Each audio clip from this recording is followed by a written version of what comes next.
Hi, Chris Ferguson here with Sweet Natural Health, and a lot of people ask me how to prepare herbal teas. They're not really quite sure, especially when they're ordering it from an herbal house where it isn't coming prepackaged like a Lipton tea is.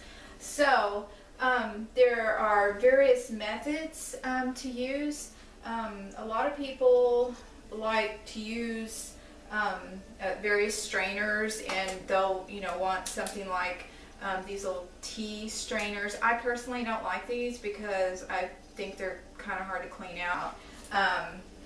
Then, let's see, there are special teapots, these are really nice if you're going to brew more than just a cup, because it has a strainer already in it. You just put it in the teapot, you put your herbs in, and then you can put the lid on.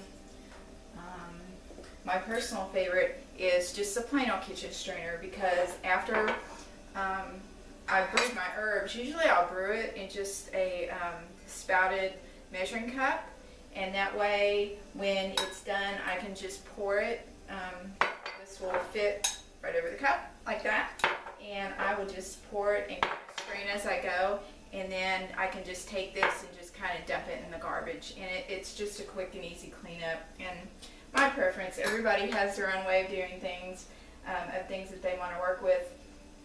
When it comes to looking at herbal teas, the basic recipe for dry teas is 1 tablespoon for 2 cups of hot water, boiling water. There are different rules for fresh herbs, such as these fresh pine needles that I went out and harvested today. Pine is good, a very good source of vitamin C if you have any kind of colds coming on. I always run out to the pine tree and grab some pine needles. It has about 6 to 7 times more vitamin C than oranges do. So I'll take it, I'll cut off, maybe about a 1/4 inch pieces into a bowl. When working with fresh herbs, however, as opposed to the dried herbs that we talked about just a few minutes ago, you want to use double that, because there's water in this, and so you have to kind of accommodate for the amount of water that's in your fresh herbs in order to get a medicinal amount of herbal tea. So if I was going to make this cup of fresh pine needle tea, I'm going to take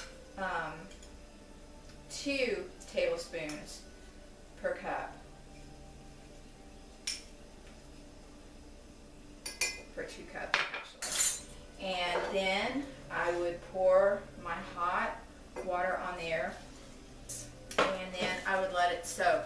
For mint teas, I would pop a saucer over the top of it, because mint teas have a lot more aromatic oils that I wouldn't want to allow to escape, and it just kind of keeps it there in the cup.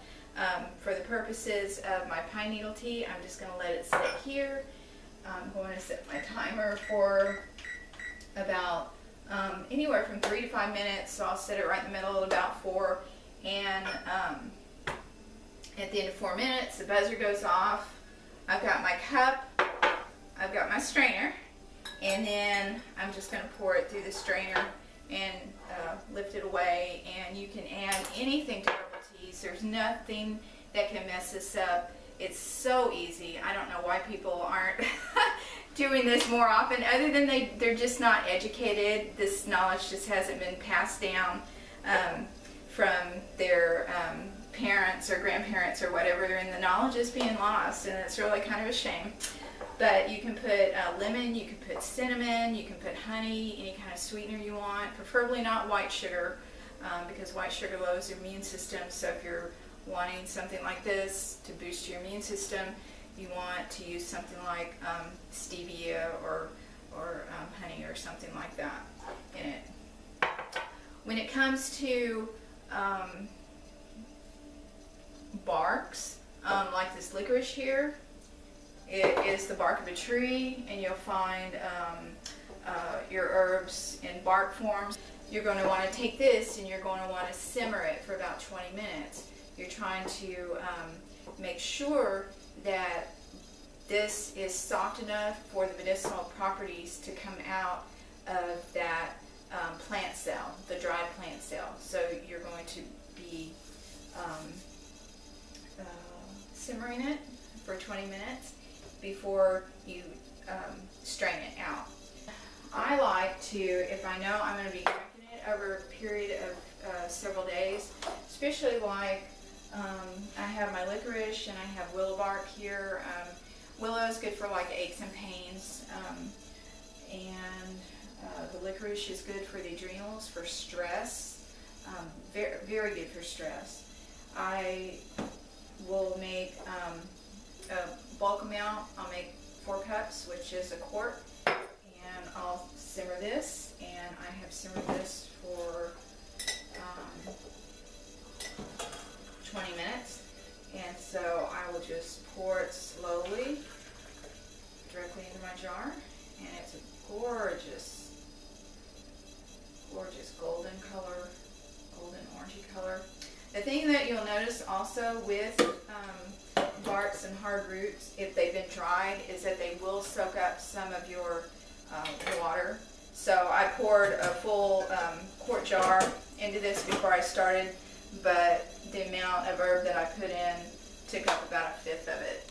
So just keep that in mind if you are going to be simmering, to add just a little bit more water just to accommodate for the amount of water that's going to be lost by absorption by the root, and then also by evaporation too.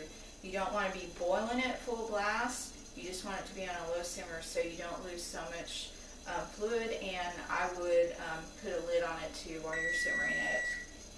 And our pine is ready. So I'm going to dump this, and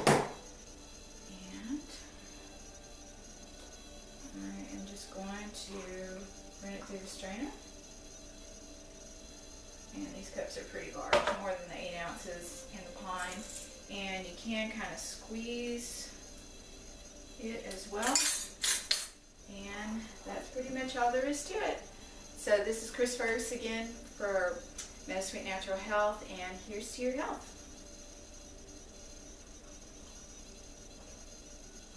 It's really good. It has a light flavor.